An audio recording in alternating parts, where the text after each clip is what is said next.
Aliansi Aksi Sejuta Buruh atau AASB terbilang sukses menggelar hajatan besar bertajuk Aksi Akbar Buruh Ultradamai pada Kamis tanggal 10 Agustus tahun 2023.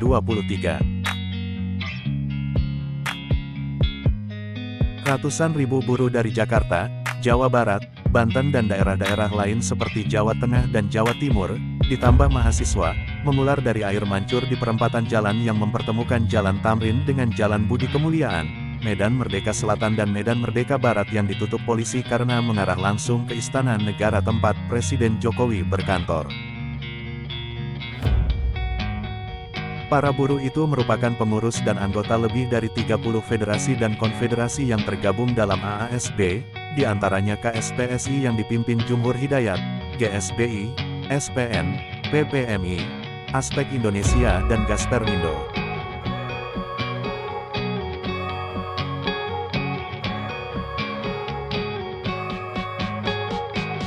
Ada 3 tuntutan yang diusung, yang utama adalah cabut Undang-Undang Omnibus Law Nomor 6 Tahun 2023 tentang Cipta Kerja.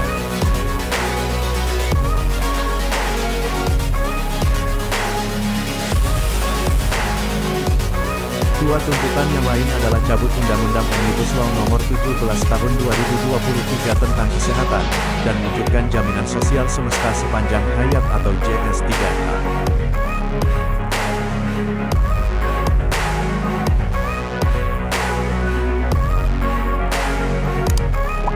Demonstrasi dengan massa ratusan ribu orang ini membuat Jalan Medan Merdeka Selatan, Jalan Budi Kemuliaan dan Jalan MH Tamrin ditutup polisi karena kendaraan tak bisa lewat.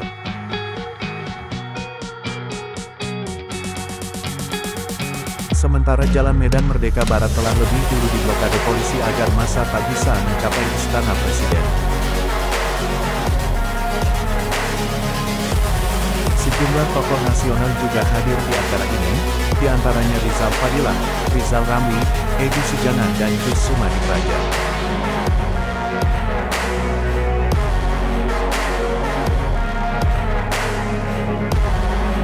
Berikut pendapat Rizal Fadila tentang aksi buruh ini.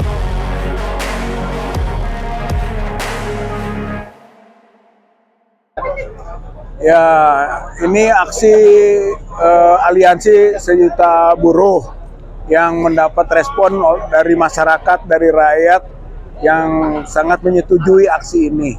Karena di samping masalah Omnibus Law itu masalah buruh sendiri dan juga tenaga kesehatan ya, karena ada undang-undang kesehatan, Omnibus Law kesehatan, juga itu menjadi kepentingan publik dalam hal kebijakan politik yang otoriter gitu. Jadi bagi rakyat juga ini menjadi masalah serius gitu, bahwa cara mengambil putusan politik melalui hukum gitu, termasuk juga cara pengelolaan ekonomi ya berbasis kapitalisme gitu.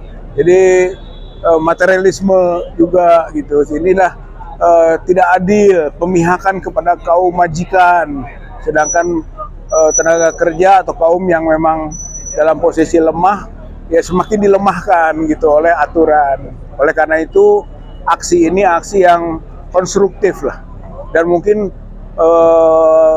proses yang telah berulang.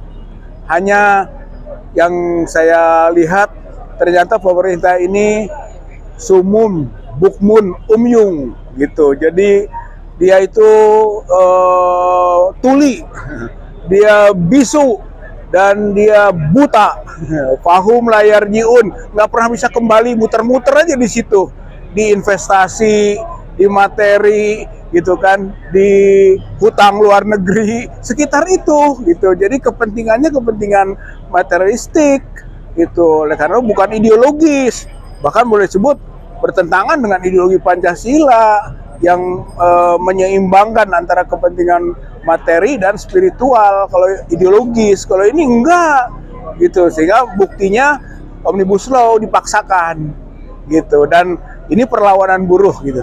Mudah-mudahan kulminasi gitu, walaupun semestinya gitu kan harus ditekan juga, bukan hanya dengan teriakan cabut Omnibus Law gitu kan, baik tenaga kerja maupun kesehatan, tapi harus dengan aksi yang lebih nyata. Buruh itu punya hak mogok, gitu. maka tekanan ekonomi untuk bisa suksesnya pencabutan harus ada mogok, mogok nasional. Itu tekanan ekonomi. Harapan kita ke depan atau besok lusa lah. Tapi juga sekaligus ada tekanan politik. Tekanan politiknya adalah makzulkan Jokowi. Karena Omnibus Law ini produknya. Jadi kalau kita skeptis bahwa tidak mungkin dicabut, maka jawabannya sangat mungkin kalau Jokowinya turun.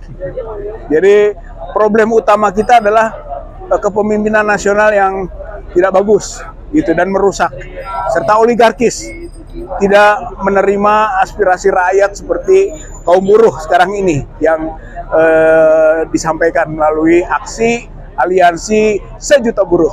Intinya kita dukung penuh, bagian dari rakyat kita mendukung aksi buruh ini gitu kan, untuk mencabut Omnibus Law dan sekaligus berbasis tadi ya, kalau perlu mogok nasional dan maksulkan Jokowi.